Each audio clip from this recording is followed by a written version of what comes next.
Game set match. मैं हूँ सवेरा पाशा और मेरे साथ मौजूद हैं अदील अजहर एंड अस्सलाम वालेकुम and good evening and Savera. Round robin मरहला ख़त्म हुआ और जो हम एक्सपेक्ट कर रहे थे कि एक मैच तो हमें मिल जाए, एक सुपर ओवर वाला, that finally happened on the very last day. What an evening we had. What an evening। मतलब एक चीज़ जो वो कहते हैं ना, खलिश ना रह जाए उस पूरे सीजन में, कहीं ना कहीं एक सुपर ओवर, एक डेड रबर मैच को जो है वो ऐसा कोई ज़बरदस्त चेंज हुआ, और क्या ज़बरदस्त चेंज हुआ। और फिर वो कहते हैं ना, आफरीदी आफरीदी हो, चाहे शाहीन हो या शाहिद हो, आफरीदी ने जो करके दिखाया वो शाहीन आफरीदी ने करके दिखाया। मगर हमारे साथ आज भी बड़े आफरीदी यानी लाला मौजूद हैं। शाहिद आफरीदी हमारे साथ आज मौजूद हैं यहाँ स्टूडियो में। Welcome to the show. Welcome, अस्सलाम वालेकुम। सो लाला, शदीद डेजावू फीलिंग हुई जैसे कल शाहीन ने जो है वो सुपर ओवर तक मैच को लेकर गए। Were you watching? अच्छा, मैं वो मैच देख नहीं रहा था। मैंने पहली इनिंग देखी, उसके बाद मैं दोस्तों के साथ जरा बिजी हो गया था, लेकिन बाद में मैंने हाइलाइट्स देखी और मैंने सोचा यार क्या मैच हुआ होगा। सही बात। इतना ज़बरदस्त मैच हुआ, मज़ा आया। और देखिए PSL हो यही रही कि क्राउड को बुलाया जा रहा है, एंटरटेन किया जा रहा है, और एंटरटेनमेंट ज़बरदस्त इस तरह के मैचेस होंगे PSL, और इंशाल्लाह ऊपर जाएगी। जिस तरह लास्ट ईयर की बात करें तो सारे PSL के मैचेस बड़े ज़बरदस्त, आखिरी ओवर, इवन के आखिरी बॉलों पे मैचेस खत्म हुए। 1-2 नहीं, 5-6 मैचेस मुझे याद हैं।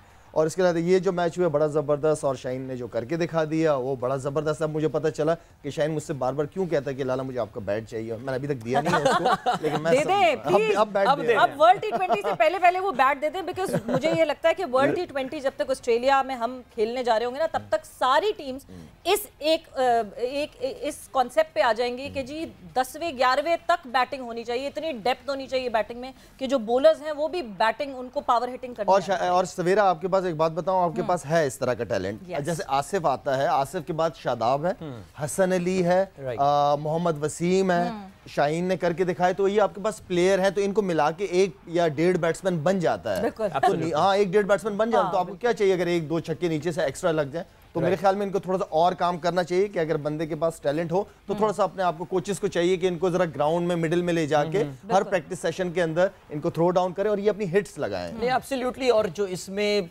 शाहीन की जो खास तौर से हम बात कर रहे थे भी, जो आखिरी हिट थी लाला, वो तो उसमें even you would be proud of. I mean left hand से पुल करके मिड विकेट पे छक्का, अगर मौका मिला तो हम आपको फिर से दिखाते हैं। कुछ डिस्कशन कभी बैटिंग पे हुआ है शाहीन के साथ? यानी बैट तो मांगना अपनी अलग बात है। जितने भी फास्ट बॉलर्स हैं ना, इनको बैटिंग का बड़ा शौक होता है। विकी भाई हो गए, शोएब अख्तर, इनको इतना बैटिंग का शौक है ना, इनको बॉलिंग की फिक्र नहीं, बस पहन के जरा खूबसूरत लगूं खेलते हैं ना। अच्छा, इन लड़कों के अंदर भी शौक मैंने देखा है। शाहीन को भी बहुत शौक है बैटिंग करने का, और अच्छी बात है, शौक होना चाहिए। और देखिए, ये लर्निंग प्रोसेस भी था। लर्निंग प्रोसेस उस बच्चे के लिए था जिसने छक्के खाए, ठीक है ना। उसने उससे पहले अगर आप देखें 2 इतनी अच्छी यॉर्कर्स की हैं, भाई आप अपना प्लान क्यों चेंज कर रहे हो? आप उसी जगह पे बॉल करो, नहीं लगेगा आपको हेड। तो ये उस बच्चे के लिए भी लर्निंग प्रोसेस था, उससे सीखना चाहिए। बिल्कुल। और लर्निंग प्रोसेस की आप जब बात कर रहे हैं, सो एक लर्निंग कर्व हमें शाहीन की कैप्टनसी में देखा। बिकॉज जब शुरू हो रहा था PSL, उस वक्त हमने आपसे कमेंट लिया था शाहीन आफरीदी की कैप्टनसी पे, और अब क्योंकि ये राउंड मैचेस खत्म हो गए हैं, अब मैं फिर एक दफ़ा से चाहूँगी आपसे कमेंट लेना शाहीन की। जिस तरह captaincy over the matches evolve हुई है, पहले मैच में शायद थोड़े कंफ्यूज लगे शाहीन, बट होते होते अब इस मैच तक आते हुए शाहीन ने क्या ग्रिप पकड़ ली है कैप्टन? सवेरा, एक तो हमेशा मैं कहते आया हूँ कि कप्तान की अपनी परफॉर्मेंस बहुत ज़्यादा इंपॉर्टेंट है। जिस तरह मैं बाबर की बात करता था, इसी तरह मैं शाहीन की बात करूँगा कि कप्तानों के हवाले से बात हो रही है।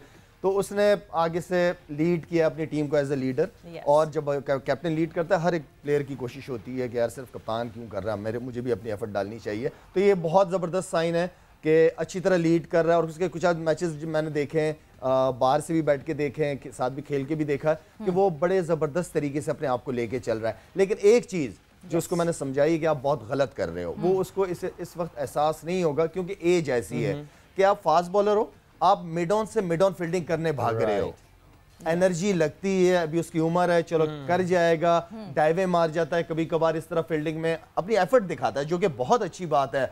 लेकिन फास्ट बॉलर्स को बड़ा एहतियात से, क्योंकि बचा के भी रखना होता है। 10-15 साल का इनका कोई कैरियर नहीं होता, इनका छोटा कैरियर होता है। जैसे जेन्युइन फास्ट बॉलर है, इसको बहुत एहतियात से अपने आप को लेके चलना पड़ेगा। डाइवे किस तरह मारे जा रही है, और मिड ऑन से मिड ऑन फील्डिंग कोई मजाक नहीं है। एक फास्ट बॉलर के लिए आपके पास एनर्जी होनी चाहिए ताकि आखिरी के अच्छे ओवर कर सकें आप। पाकिस्तान क्रिकेट के लिए लाला ये कितनी एक अच्छी बात हो रही है इस वक्त। तो ऐसा लग रहा है माशाल्लाह पिछले साल जो वर्ल्ड कप से एक टर्न अराउंड से एक आया है, यानी आप अगर कैप्टनसी की बात करें, देखिए बाबर इस वक्त अपनी जगह पर मजबूत है, और मेरे ख्याल से हम पहले भी बात कर चुके हैं, इस पर बहस भी नहीं होनी चाहिए कि जी कप्तान बदल दो, कुछ कर दो, नहीं।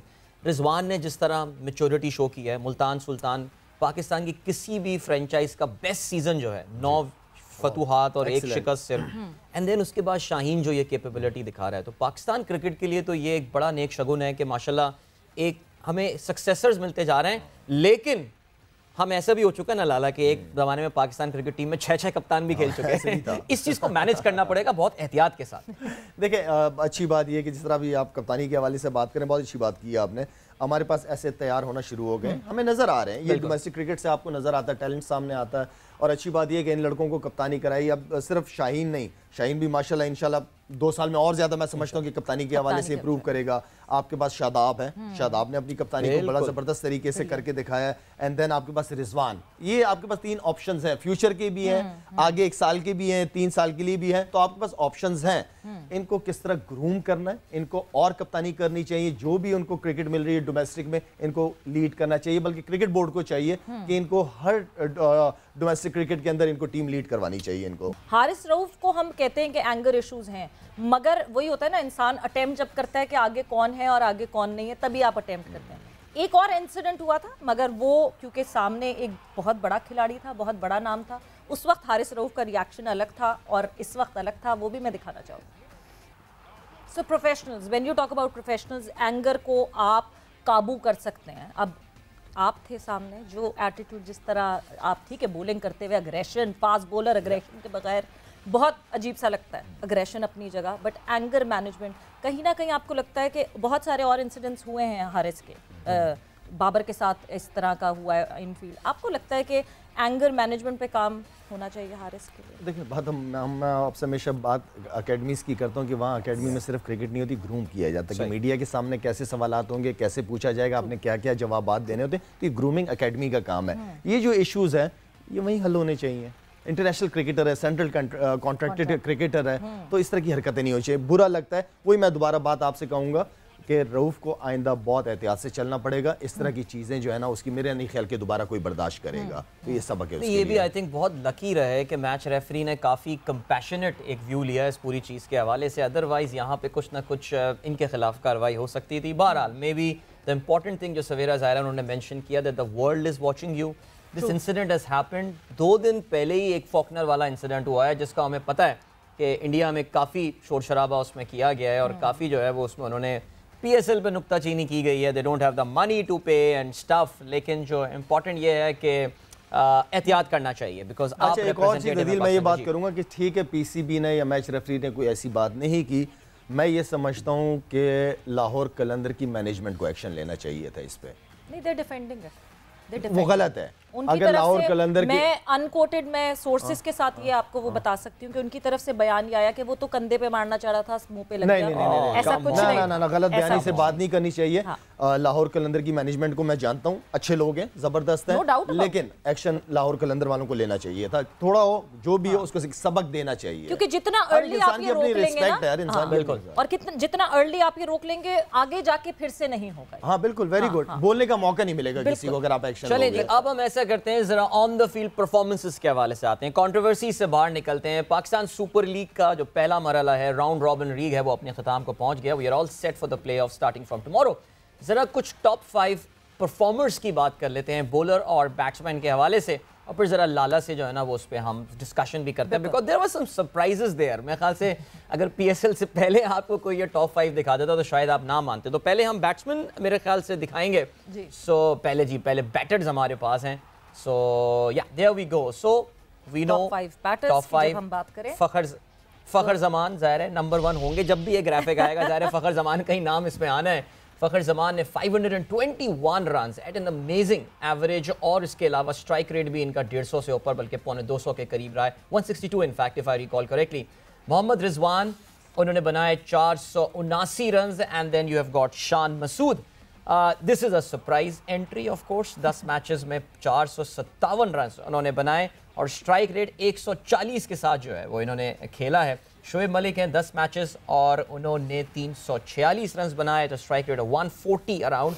और बाबर आजम, वेल ये तो ज़रा हम डाइसेक्शन अभी आराम से फुर्सत से करेंगे, बिकॉज रन्स तो बाबर ने फिर भी बना लिए, लेकिन the strike rate is a big question. 119 की स्ट्राइक रेट के साथ इन्होंने किया है बैटिंग। तो डिस्कशन लाला, इसमें सबसे ज़्यादा हैरानी आपको कौन सा नाम देख के हो रही है टॉप 5 में? अच्छा, अभी आप बात कर रहे थे शान मसूद की, जी ठीक है ना, मुझे हैरानी नहीं है इसलिए कि लास्ट ईयर मेरे ख्याल में या उससे पिछले साल शान मसूद टॉप पे था। उसकी परफॉर्मेंसेस मुल्तान सुल्तान के लिए सबसे जबरदस्त थी, वो तो लीग कप्तान भी था, बल्कि 2 साल पहले की बात है। आउटस्टैंडिंग परफॉर्मेंसेस रही हैं। बाकी फ़खर की अगर आप बात करें तो फ़खर इस वक्त मेन प्लेयर है आपका, क्वेटा ग्लैडिएटर इवन के पाकिस्तान टीम का आपका मेन प्लेयर है। वो रन करता है तो मैच पता चल जाता है कि किस तरफ जा रहा है। उसकी परफॉर्मेंस बहुत ज़्यादा ज़रूरी है। रिजवान माशाल्लाह outstanding as a captain team को लीड कर रहा है। मुल्तान सुल्तान को हमारे फ्यूचर का भी कप्तान है पाकिस्तान टीम का इंशाल्लाह वाइट बॉल का। तो मैं ये समझता हूँ कि रिजवान की परफॉर्मेंस जिस तरह लास्ट मैच में अगर सवेरा बात की जाए, बहुत सेंसिबल खेला है। उसको जल्दी नहीं थी, उसने टाइम लिया, विकेटें गिर गई थी ऊपर से, लेकिन लेके चला है। उसको ये कॉन्फिडेंस था कि मैं मैच खत्म करके ही बाहर निकलूंगा। शोएब मलिक, अगर शोएब मलिक की परफॉर्मेंसेस बात करें तो जबरदस्त परफॉर्मेंसेस उसकी है। तारिक सईद ने उनके लिए कहा है कि दर्जी जब तक जीता है सीता है, तो शोएब मलिक सीए जा रहा है। वो एग्जाम्पल रोल मॉडल कहूँगा शोएब मलिक को बच्चों के लिए, यंगस्टर्स के लिए, कि किस तरह उसने माशाल्लाह अपने आप को फिट किया। और दुनिया अगर जब वो पाकिस्तान टीम से नहीं भी था सवेरा, आप यकीन करें कि वो जहां मैं उसको देख रहा था, जहां लीग खेल रहा था, टॉप परफॉर्मेंसेस दे रहा था, सबसे अलग नजर आ रहा था। इसलिए माशाल्लाह से उसकी डिमांड हर जगह, हर लीग में सबसे ज्यादा, बल्कि हर फ्रेंचाइज उसको अपना प्लेयर रखना चाहती है। बाबर आजम थोड़ा सा मैं ये समझूंगा कि स्ट्राइक रेट के हवाले से अगर बात की जाए थोड़ी कम रही है उसकी, थोड़ी कम। वो मेरे ख्याल में देखिए, अगर कराची किंग की बात करें तो कराची किंग जो है ना, वो जिस तरह टीम को लेके चलना चाहिए उस तरह टीम मैनेजमेंट मैं समझता हूँ कि उसका फुकदान है, नज़र आया है। उस तरह टीम जो उनका मैनेजमेंट का प्लान था कि वो कौन सी ज़बान अभी आपने इस्तेमाल की थी कराची के लिए, कि किस हवाले किस तरीके से टीम को लेके चल रहे हैं, कैसे टीम को लेकर किराने की दुकान जनरल स्टोर बनाया, जनरल स्टोर नहीं बनाया। सबसे ज़्यादा लोगों तो सलमान इकबाल के लिए यही मैसेज है कि प्रोफेशनल तरीके से टीम को लेके चले। और ये भी एक बहुत बड़ा बिजनेस है। अगर आप बिजनेस करना चाहते हैं, प्रोफेशनल तरीके से प्रोफेशनल लोगों को लेके चले और उनको फैसले करने दे जो ग्राउंड के अंदर हैं। जो कप्तान है उसको स्ट्रांग बनाए, कोच है उसको स्ट्रांग बनाए, उनको डिसीजन लेने दे। सीजन खत्म हो जाए फिर आप उनसे उनकी परफॉर्मेंसेस लें कि क्या परफॉर्म किया आप लोगों ने। बिल्कुल, यानी प्रोफेशनल्स जो हैं वो डिसीजन मेकिंग में आए, क्योंकि जब प्रोफेशनल्स डिसीजन देंगे, और ये कंप्लेंट सबकी है, ये अदील, ये किसी एक बंदे ने नहीं कहा है, ये अजहर महमूद उस दिन बिटवीन द लाइंस ये बोल कर गए कि ड्रेसिंग रूम का माहौल बहुत ज़रूरी होता है, जो कि कराची किंग्स में उस तरह नहीं होता। डिसीजन मेकिंग आपके पास 100% नहीं होती है, विच मीन्स कि कहीं ना कहीं कोई इशू है। और हम जब बाबर आजम की बात करते हैं, so if a person who is performing in the national team और एक और ग्रुप में आके वो परफॉर्म नहीं करते, तो डेफिनेटली कोई ना कोई इशू है। बट इस इशू को हम और ज़्यादा डाइसेक्ट करेंगे। अभी जाएंगे एक ब्रेक पर, और जब हम ब्रेक से वापस आएंगे तो अपनी कॉन्वर्जेशन को आगे बढ़ाएंगे।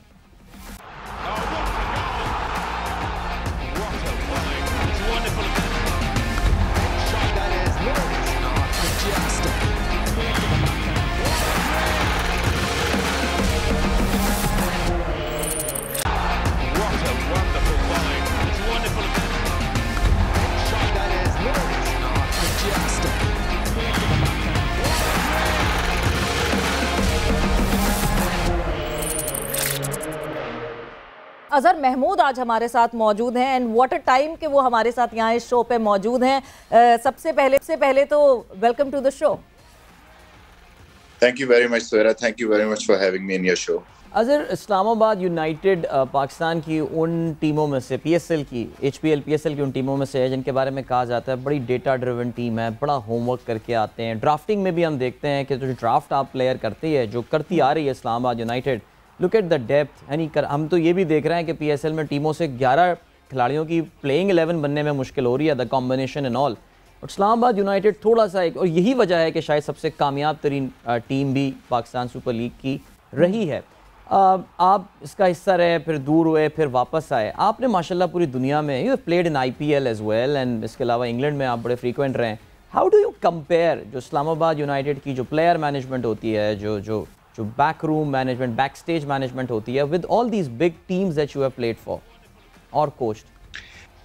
देखें, इस्लामाबाद का जो मेटल, मैं पहले साल इस्लामाबाद का पार्ट था जब हम लोग जीते थे, पहली ट्रॉफी जीते थे। उसके बाद जो है वो काफ़ी, जैसे आपने बात की, डेटा ड्रिवन टीम है, सारा स्टैट्स को देखती है, फिर प्लेयर की परफॉर्मेंस, रीसेंट परफॉर्मेंस को देखती है, और उसको सारी चीज़ें काफ़ी कुछ अच्छा है। और इस्लामाबाद का जो माहौल है ना सिर्फ मेरे आने की वजह से, बल्कि वेरी कामिंग। मतलब मैंने इससे पहले अगर आप PSL की बात करें तो मैं I was part of Karachi, I was part of Multan. मतलब this franchise has very relax, मतलब जो इनके ऑनर्स भी हैं वो जो उन्होंने लोग हायर किए हैं, फॉर एग्जांपल आमा हेड कोच, तो मेरा रोल है, मेरा डिसीजन है कि मैंने किस प्लेयर को सिलेक्ट करना है। यस हम लोग आपस में बात करते हैं कि ये टीम होनी चाहिए, ये सारा कुछ होना चाहिए। एंड ऑफ द डे मेरा और कप्तान का रोल है कि हम उसको फाइनल 11 सेलेक्ट करें, और उसमें जाहिर सी बात है जब आप अच्छा करते हो तो आप उसका आपको क्रेडिट भी मिलता है। जब आपकी परफॉर्मेंस नहीं होती तो जाहिर सी बात है कि we are the one who say कि जी हमने ये डिसीजन किया था, ये पेड ऑफ नहीं हुआ। ठीक है, आप डिसीजन करते हो, समटाइम वो आपका डिसीजन सक्सेसफुल होता है, समटाइम नहीं होता। तो उसमें यह है कि हम इसमें जब हम अपनी टीम बनाते हैं, डेटा पे देखते हैं कि क्या हमारी ऑप्शंस क्या है, अपोजिशन क्या है, और हमने कौन सी टीम उसके खिलाफ खिलानी है। और यही वजह थी कि जैसे फॉर एग्जांपल अगर आप वकास मकसूद को देखें, जो हमने पिछला मैच उनको नहीं खिलाया, तो अगर हमारा जो मैच था आप क्वेटा ग्लेडिएटर की तरफ से, तो उनमें जो ऊपर से जो प्लेयर्स हैं उनके आप देखें कि अंदर आते हुए बॉल पे स्ट्रगल करते हैं। गो कि उन्होंने उस दिन उनका दिन था, उन्होंने रन किए जेसन रॉय ने, लेकिन अगर आप दूसरे मैच में देखें शाहीन ने दोनों को अंदर आते हुए बॉल पे आउट किया। तो वो उसको देखते हुए हमने अपनी टीम की सिलेक्शन की थी, वो पेड ऑफ नहीं हुआ से कि जी हमारा जो है ना डिसीजन जो हमने लिया था हमारी नॉलेज के मुताबिक वो ठीक था, लेकिन ऑन द फील्ड जो है उस पे उस तरह की एग्जीक्यूशन नहीं हुई। तो उसके लिए हम उसको जो है ना वो जो तनकीद होगी या जो क्रिटिसिज्म होगा उसको लेने के लिए तैयार। अच्छा सर, इस्लामाबाद यूनाइटेड की जब हम बैटिंग की बात करते हैं तो उसमें तो कोई दो राय नहीं है, बेहतरीन बैटिंग। ये वो टीम है जो कि 9 रन्स पे 5 विकेटें भी गंवा देती है, फिर भी 200 रन्स बना लेती है। मगर जब मैं बॉलिंग की बात करती हूँ, क्या हसन अली इस्लामाबाद यूनाइटेड के लिए कंसर्न है? देखें, जिस तरह की अगर आप देखें, बात की आपने जो बैटिंग की, पहले आपने बात की कि 9 विकेटें भी गवा देती है, और उसके बाद जो है ना आपका प्लेयर वो चिप इन करता है।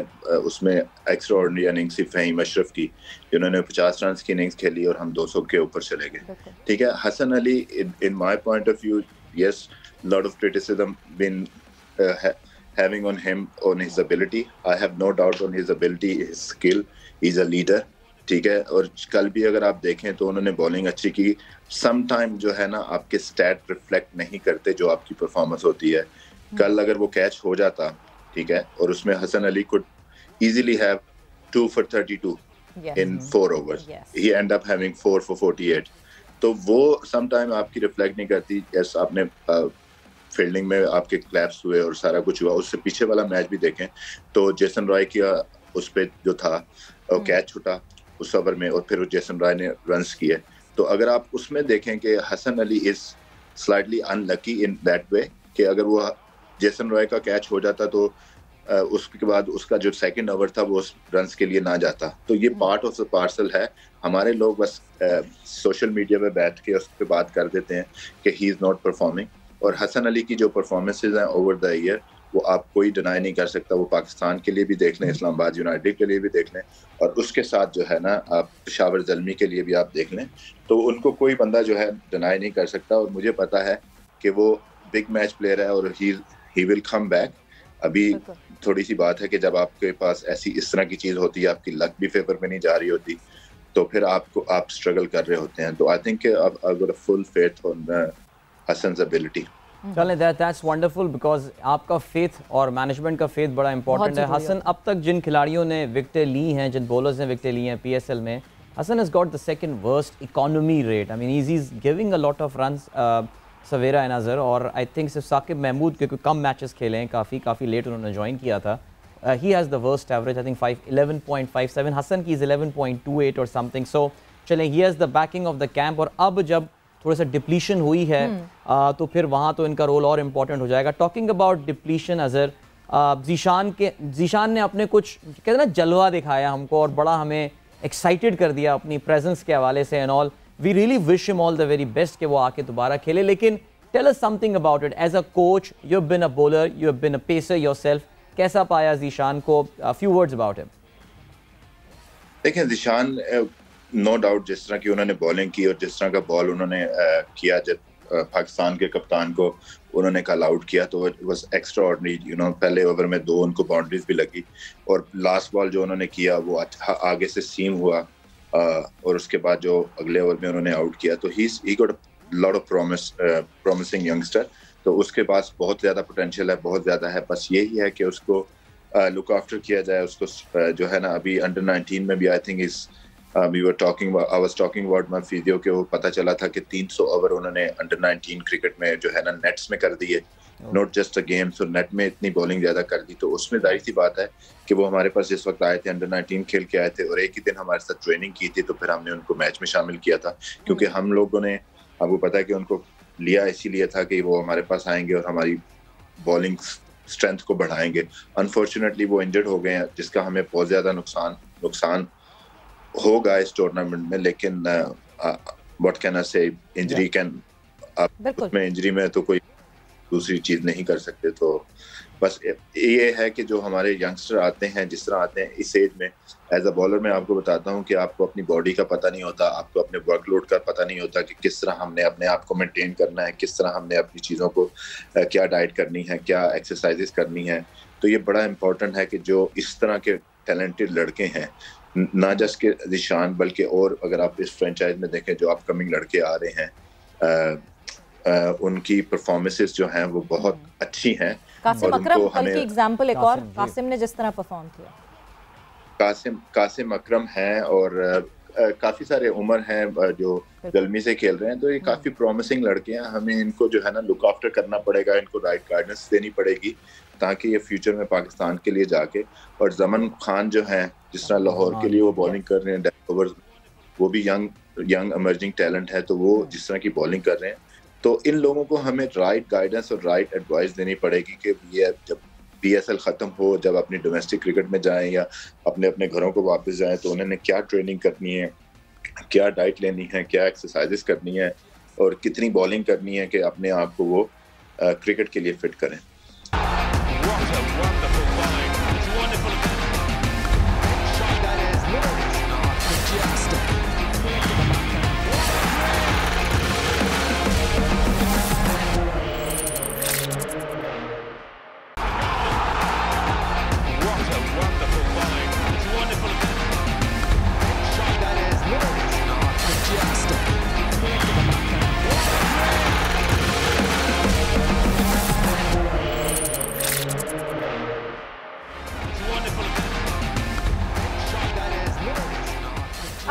Welcome to game set match, another day another show. आज सबसे ज़्यादा जो इम्पोर्टेंट मज़ेदार डिस्कशन होगी वो होगी जो हमारे मेहमान हमें ज्वाइन इन करेंगे। और हमारे मेहमान जिनकी मैं इस वक्त अगर मैं आपको बताऊं कि हमारे जो मेहमान हैं वो शायद हम जब से बचपन से क्रिकेट देख रहे हैं तब से हम उनको देख रहे हैं और उस वक्त शायद उनको पता था कि मैं ग्लैडिएटर बनूंगा, बिकॉज जब वो मैदान में आते थे तो उसी तरह ग्लैडिएटर की तरह आते थे। सर विवियन रिचर्ड्स हमारे साथ आज मौजूद होंगे, सो उनसे होगी आज गुफ्तगू। और उसके बाद यासिर अरफात भी हमारे साथ मौजूद होंगे। सो मैं हूं सवेरा पाशा और मेरे साथ मौजूद हैं Adeel sir. Good morning, good evening sir. Viv Richards आ रहे हैं, literally speaking I am confused right now. और मैं देखे मेरे मुंह से इवनिंग की जगह मॉर्निंग निकल गया। तो वैसे विव रिचर्ड्स साहब हमारे साथ मौजूद हैं Savera, I think we should connect with him. बिल्कुल जी। So we'd say welcome to sir Viv Richards. Sir welcome to the show. Thank you so much. Viv, first of all, thanks a lot for you supporting PSL so much. You've been there with the Gladiators since day one, and I just wanted to ask what brings you back on and on to Pakistan? The kind of support that you've given to Pakistan cricket, the kind of support that you've given to cricket coming back to Pakistan. What brings you back? Well, I've got some good friends over here. I would have played against a lot of good guys over the years. And I've always enjoyed touring, and especially coming to these parts. When I was given an opportunity to be part of the Quetta Gladiators, I felt it was an opportunity that I could not miss because, as you can see, and everyone knows, we are a family. Even though we lose at times, sometimes we still try and pick ourselves up and get ourselves back in the lane where we can do some winning again. When we talk about your style of playing, when you used to play, that courage, that thing, you were ahead of your time. you were playing like a T20 player with all that courage and all that power and all that confidence. But nowadays, when I ask you for T20 and being that courageful, what do you think are the most important aspects? Like, is it the courage, is it the mindset, or is it the technically strong skills that a player should be to be good and successful in T20 format? Well, I think I enjoy more than anything else. I always believe that batsmanship would always be the same, regardless of whatever period that you would have played. I also believe in the fast bowling department that they all would remain the same. One of the things that I'm highly impressed with is just the power shots. Maybe you could say the bats are so much better. The feeling is of a magnificent standard at times. Some of the catches that you see, it is just mind-blowing. So these things, I believe, are some of the improvements that the game would have made over the years. Just high-quality feeling and catching at times. And I often wonder, what if Sir Viv was playing T20 cricket at this age? I mean, it would have been the most difficult thing for any batsman in the world to take this man off the peak. Yeah. And for any player, I mean, because he would have been the #1. Sir, do you really, at times, do you ever regret the fact, oh, I wish I was playing cricket at this age? I mean, this is my kind of cricket, and I really love it. Do you ever think that way, sir? There's no regret. There's no regret whatsoever. I'm one of these individuals who liked it because, you know, one who would have played over the years, many years, and at the time when you didn't have all this stuff as the money and stuff like that. Yeah. But I'm never an individual to gloat about what guys are getting today or anything like that. I can only encourage. And one of the things that I hope that they do not forget is the fact that they were pioneers before T20 came. And this is why you have T20. And this is why we keep on improving where the game is concerned. Because to me, it is, I love the sport. And I'm just glad to see the individuals of today earning the money that they're earning. I think it was long overdue. And I'm all in support of individuals doing, so long as you can come and give up your best and be as professional as you can be, because this is what you do when you know you're earning good money. Exactly. Sir, if we talk about you and Quetta Gladiator, we have seen the bond, we have seen you supporting Quetta Gladiator, owning Quetta Gladiator, being in the dugout, enjoying every moment. If I talk about Sarfaraz Ahmed, what kind of a bond do you guys share? I've always enjoyed, even before I came to the PSL and to be around the Quetta Gladiators, I've always enjoyed Sarfaraz. One of the things that I appreciate about him, and I think maybe I'm an individual because the fact that I used to wear my heart on my sleeve, and I see Sarfaraz doing the same thing. He brings that particular passion to the game. There are times he's accused of maybe being too hard, but this is what captains do. Captains try and get the best out of the individuals who are on the field, and if the guys are not doing as well, a captain have every right to pull them up. And as we have seen over the years as well, it's an individual who is passionately involved with the game and wants to see the best, not just for himself, but also the players that he's captain. So Quetta, if you talk about Quetta Gladiators in HPL PSL7, so do you see the team in a spot of bother right now? You are at #5. I think you lost a very important match. Yes. It's a fact. It's a fact that we're in a spot of bother. But one should never ever forget, so long as you are competing, that you're going to have your ups, you're going to have your downs. And one of the things that I'm always passionate about, that when you are down, how are we going to get ourselves back? And this is what you can only focus on. One's got to remember that we are not playing against ourselves. We are playing against teams that are highly competitive. Yes. And being so competitive, it's going to be, you're going to have your ups and downs. And we've got a few games left.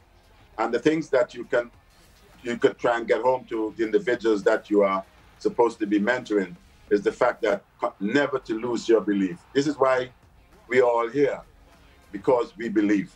And that's one of the factors that I believe we can only spread through to the Quetta Gladiators, that all things are possible if we can continue to compete as hard as we can and to believe in the talent that we have.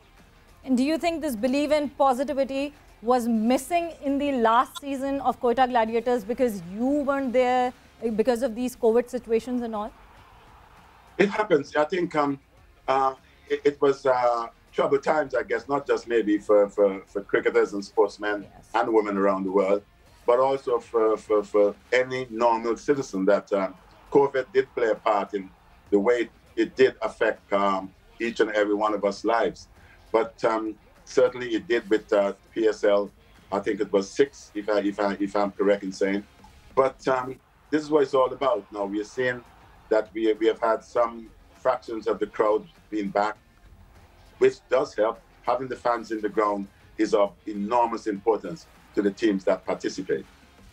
So, when you see the batsmen batting in the HPL PSL, is there any particular batsman when you look at, you say, well, this is my kind of a batsman? I mean, this is what Wave used to be like. Like, we've got 2 of the best T20 players right now playing. One is playing really well, Rizwan, and the other one is struggling a bit, Babar. But other than these 2, or maybe one of these 2, do you think plays closest to your style? Well, I've mentioned these 2 before. I think they're high-class performance. They have not just been doing it in the PSL, but also for their countries. When you look around, you see young Masood, who I think is a magnificent player. We saw Jason Roy just the other day smacking a few around, and we're hoping that he can get back into that sort of form again. We saw young Smeed as well, having scored. And one of the things I was quite impressed with young Smeed was the fact that when he was 99, he wasn't just looking to secure that I wanted to get a century, but he was going big in order to make sure that his team had a decent enough score. And there's so many. This PSL, in my opinion, does create a lot of excitement, and individuals can go on from here to bigger things. Let's just broaden this question further on. Which batsman right now in this current era or age fascinates you the most? Well, I've always enjoyed the guys, who would have had a little bit of experience in red ball cricket. When you look at maybe a Joe Root, you look at all the guys, who would have participated at red ball level. I see Baba as well. And even though Baba doesn't look like he's hurting the bowlers, certainly I'm telling you, you ask the bowlers exactly, because it's an individual who can pace the field. And that to me is just saying something about the individual. Batsmanship is about finding the gaps, and Baba is certainly one of the best doing that. Yeah, absolutely. One thing that we are really missing, sir, in this PSL is the presence of the West Indian players, because they've added a lot of color and a lot of vibrance to the tournament. But this time, because we know of the international schedule and all and the commitments that are taking place, so the West Indian team is in India right now. Are you following their performance? Because they appear to be in the spot of bother for sure. Now the wins are not coming. Well, it happens, but what I know for sure is that particular team that was picked to tour India is the team that I believe is solid enough to take us on to the next World Cup, which is going to be held in Australia. Right. When you look around that team in itself, you can see the talent. And don't worry about what's happening in India at present. I think maybe the bigger picture is when we get to the T20 tournament in Australia pretty soon. Yes, and that would matter. It would be the biggest event of this year, obviously the ICC's event. But our last question for you, Sir Viv, any message for the public of Pakistan regarding cricket coming back, strongly coming back, because Australia would be touring Pakistan now? What I've always enjoyed about coming to this part of the world, it's just the support which you get from the fans. The fans, they're always engaged. There's a particular passion.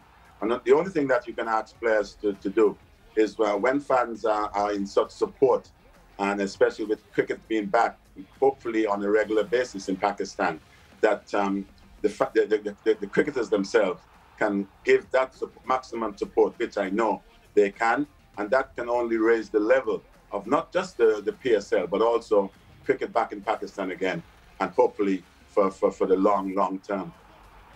Hopefully for a very long time, but thank you, Sir Viv. Thanks a lot for all your time, and we'll welcome you always with our open hearts to Pakistan. Thank you, sir.